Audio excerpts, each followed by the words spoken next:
In this video, we're going to look at several advanced math operations in Ruby.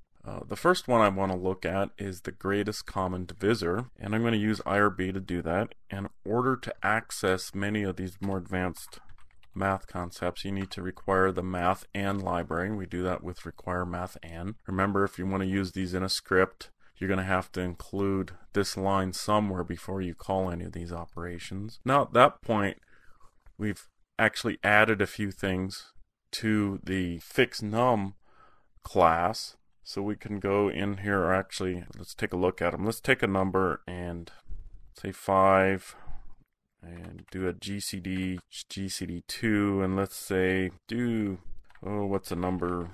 Let's do this one, 36 and 120. So 12 is the greatest common divisor between the two of them. If we do, say, 6 GCD 2 and 40, you get 2, so there's not a lot in common there. And a comparable method is the least common multiple. So with that one, you have two numbers, say 36, and we'll do the 120 again, and the least common multiple between those two numbers is a number that something times each of these numbers is the same. So in other words, 10 times 360 is 360, and 3 times 120 is 360. So that's what the least common multiple gets you. And those two operations are used in working with prime numbers and working with things such as the RSA encryption algorithm. They're utilized in a lot of those types of algorithms. Now, onto prime numbers, we can generate a bunch of prime numbers. There is a built-in prime class. So if we call it up like that, I have a p. Now, if I do p next, that's going to get me the next prime number. And if I keep calling it, it's just going to keep on giving me the next prime number, and I can work them all out there. So that's a useful little utility to get those. I kind of hit the wrong key there.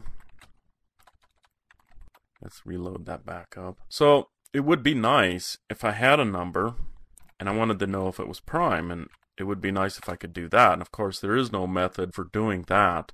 However, I found this nice little quick method out on the internet, and I found it to give these folks credit here, I found it at this rbsnips.com, rubysnips.com, and it looks like Peter Cooper brought whoever posted this, there's Brian Smith, it looks like, this little script here. So I've written up this script. It's available in the working files for these videos.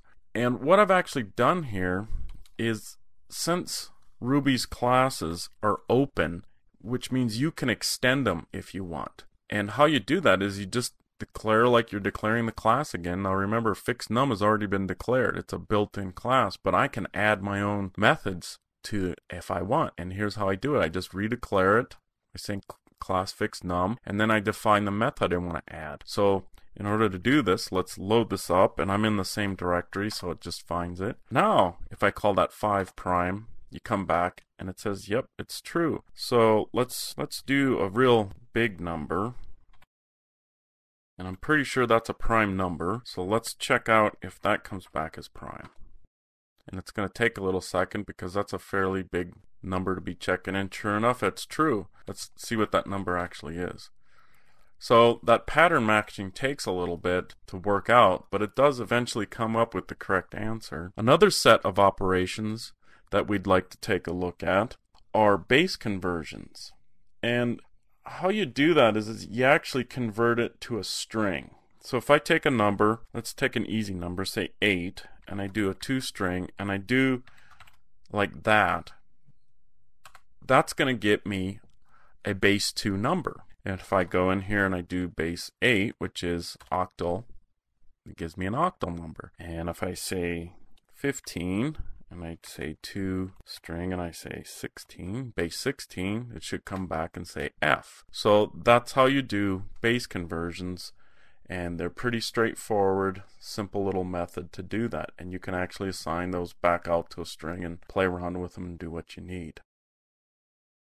So that's a little bit about advanced operations using Ruby. There's many more libraries that are available. I'll show you some of those resources that are out there on the internet in the section dealing with external resources for Ruby. There's tons of libraries out there that do all kinds of fascinating mathematical operations.